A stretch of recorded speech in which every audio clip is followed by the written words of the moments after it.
Assalamualaikum warahmatullahi wabarakatuh.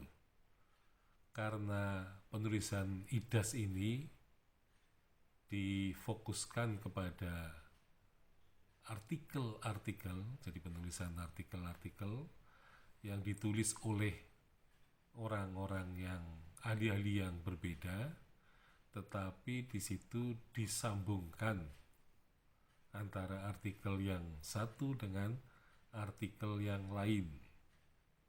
Nah, tampaknya penyambungan untuk menjaga kontinuitas dalam penulisan IDAS ini memang agak sulit karena memang artikel-artikel itu memang ada kecenderungannya bisa tumpang tindih ya narasinya.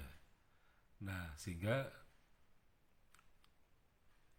kita tidak heran apabila IDAS ini kemudian lebih memunculkan narasi yang tidak diakronis. Jadi penulisan sejarah memang harus diakronis, yaitu narasi yang bersifat kronologis, memanjang dalam waktu. Jadi kalau memanjang dalam waktu, maka narasinya itu harus bersifat kontinuitas. Tidak ada narasi yang terpotong-potong. Nah, namun karena ditulis oleh katakanlah 8 orang, kemudian di situ terjadi silang menyilang tulisannya, sehingga memang bisa terjadi tumpang tindih antara penulis yang satu dengan penulis yang lain, sehingga memang akhirnya menjadi tidak diakronis.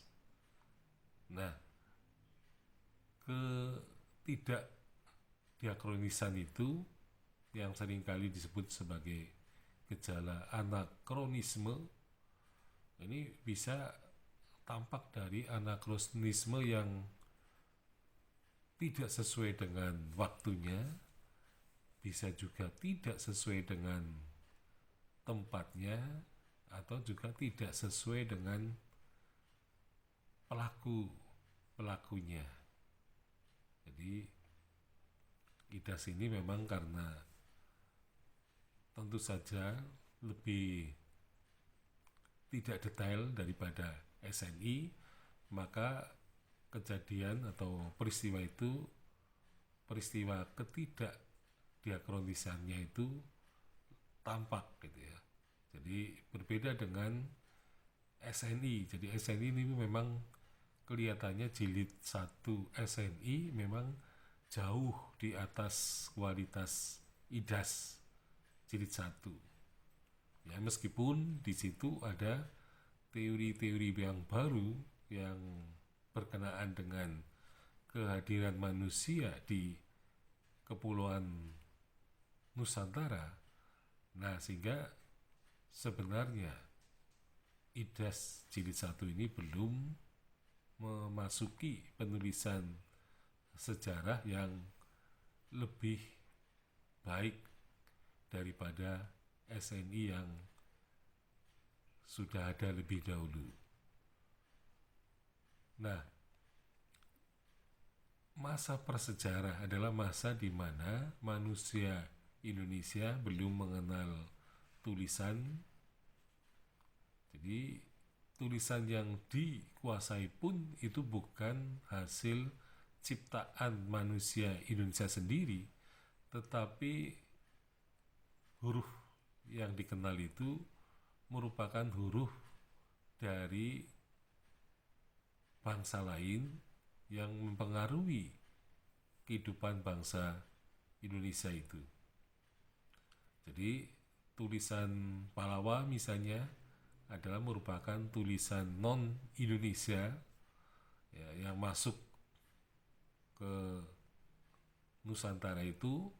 Nah, kemudian bangsa Nusantara belajar tulisan Pallawa, dan kemudian tulisan itu mengalami perkembangan menjadi Pallawa muda, dan kemudian juga berkembang menjadi tulisan Jawa kuno. Itu merupakan huruf atau hasil kebudayaan dari bangsa lain dan bukan merupakan ciptaan bangsa Indonesia sendiri. Karena memang dalam proses penciptaan huruf itu memang tidak gampang dan memerlukan proses yang cukup panjang ya dalam sejarah. Jadi huruf-huruf yang dibuat itu ya oleh bangsa lain itu selalu menggunakan bentuk gambar sebagai awal mula, kemudian dari gambar itu menjadi simbol. Nah, dari simbol itu kemudian menjadi huruf. Nah, tentu saja ini merupakan bentuk ya, literasi gitu ya. Jadi literasi bangsa Indonesia itu bukan literasi asli, tetapi merupakan literasi asing yang kemudian diadopsi oleh bangsa Indonesia. Sekian, Assalamualaikum warahmatullahi wabarakatuh.